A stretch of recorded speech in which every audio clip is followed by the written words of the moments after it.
अगर तुम्हारी diet perfect है, प्रोटीन, कार्ब्स और फैट का मिक्सचर तुम्हारी डाइट में है अकॉर्डिंग टू योर गोल्स, और तुम रेगुलर वर्कआउट भी कर रहे हो, इसके बावजूद अगर तुम्हें डिजायर्ड रिजल्ट नहीं मिल रहे, तो ये बहुत बड़ा साइन है ओवर ट्रेनिंग का। हमें बचपन से ये तो सिखाया जाता है कि हमें डेली वर्कआउट करना चाहिए, और मैं भी अपनी सारी वीडियोस में वर्कआउट को बहुत ज्यादा प्रमोट करता हूँ। मैं आपको बताता हूँ वर्कआउट के बेनिफिट्स और ये हमारे लिए क्यों एसेंशियल है। पर क्या हो कि अगर हम इसे हद से ज्यादा कर दें या थोड़ा ज्यादा कर दें, तो हमें प्रोग्रेशन की जगह डिग्रेशन दिखेगा। अब ओवर ट्रेनिंग की कोई भी फिक्स डेफिनेशन नहीं है। अगर कोई बंदा है वो 9 to 9 की जॉब कर रहा है, उसके लिए डेली 1 आवर इंटेंसिव वर्कआउट भी ओवर ट्रेनिंग हो सकता है। वहीं दूसरी तरफ एक लड़का जो घर में दिन भर बैठा रहता है और प्रॉपर रेस्ट लेता है, उसके लिए 2 से 2.5 घंटा ट्रेनिंग करना भी ओवर ट्रेनिंग नहीं होगा। तो ये डिपेंड करेगा आपके शेड्यूल पे, आपके रेस्ट पे, आपकी रिकवरी पे। In short, you have to figure out according to your daily schedule. अब आपको कुछ साइंस बताते हैं ओवर ट्रेनिंग के। First, feeling lethargic. अगर आप एक्सरसाइज डेली करते हो तो आपको एनर्जेटिक फील होना चाहिए, आपका दिन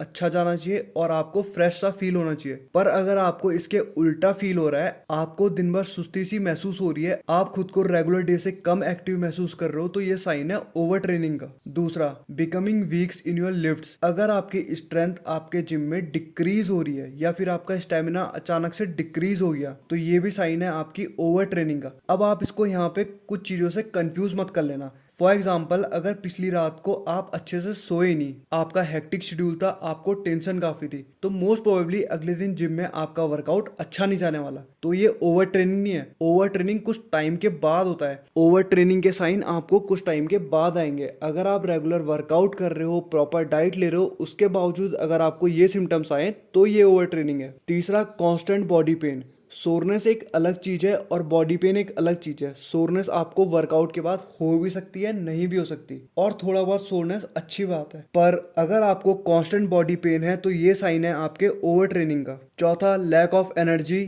या डिक्रीज्ड मोटिवेशन। आपको जिम जाना पसंद तो है, पर आपको अब उसी काम में मन नहीं लग रहा जो आपको सबसे ज्यादा पसंद है। आप जिम स्किप करने के बहाने ढूंढ रहे हो या वर्कआउट के टाइम पे कुछ और काम पे लग रहे हो। पांचवा, डिप्रेसिंग थॉट्स। आपको बार बार नेगेटिव थॉट्स आ रहे हैं, एंगर इश्यूज हो रहा है, दिमाग में टेंशन बहुत ज्यादा बढ़ गई है। एक अच्छा वर्कआउट आपके स्ट्रेस बस्टर का काम करता है। इसका काम ही यही है कि आपको स्ट्रेस से दूर करना। पर अगर आपको इससे स्ट्रेस हो रहा है, तो ये साइन है आपके ओवर ट्रेनिंग का। छठवा और सबसे इंपॉर्टेंट, पुअर स्लीप। अगर आप अच्छा वर्कआउट कर रहे हो, आप दिन भर जॉब भी कर रहे हो, तो इसके बाद आपको नींद अच्छी आनी चाहिए, पर यहाँ पर आपको सोने में भी डिफिकल्टी हो रही है। आपके दिमाग में थॉट्स चल रहे हैं, आप बिल्कुल भी रिलैक्स नहीं हो, आपका माइंड कंटिन्यूसली चैटर कर रहा है, तो ये भी साइन है आपके ओवर ट्रेनिंग का। तो अभी तक हमने जाना ओवर ट्रेनिंग कैसे होता है और इसके क्या क्या साइंस होते हैं। अगर आप इस चीज में फंस चुके हो, मतलब कि आप ओवर ट्रेन कर रहे हो, तो अब आपको क्या करना है। इन शॉर्ट, इसके सॉल्यूशन क्या है। पहला पॉइंट है नो योर बॉडी। आपको पता होना चाहिए कि आपकी बॉडी के लिए कितना वर्कआउट सही है। ज्यादा वर्कआउट भी हमेशा हमारे लिए सही नहीं होता, इसके नेगेटिव इंपैक्ट हो सकते हैं। तो अपनी बॉडी की तरफ ज्यादा ध्यान दीजिए। आपकी बॉडी आपको कुछ साइंस देना स्टार्ट हो जाती है, आपको इनको समझना है और अपने वर्कआउट को उसी हिसाब से शेड्यूल करना है। सेकंड पॉइंट है वैरायटी। जरूरी नहीं है कि आपको रोज जाकर स्ट्रेंथ ट्रेनिंग ही करनी है, और स्ट्रेंथ ट्रेनिंग से बेनिफिशियल है hybrid training.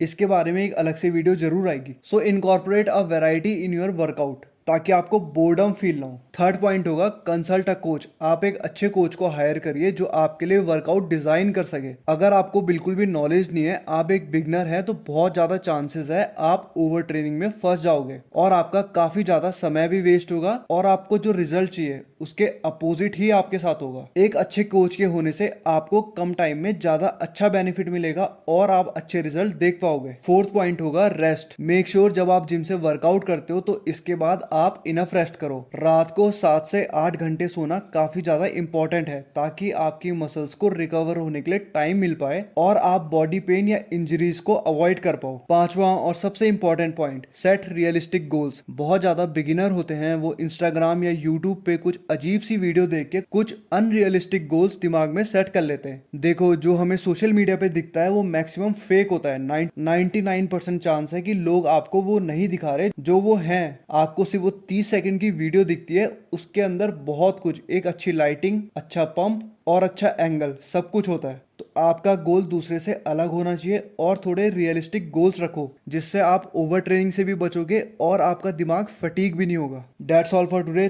Thank you so much guys. अगर वीडियो पसंद आए तो इसे लाइक कर देना और चैनल को सब्सक्राइब कर देना। Thank you so much. जल्दी मिलते हैं अगली वीडियो में, तब तक के लिए goodbye, take care, bye bye.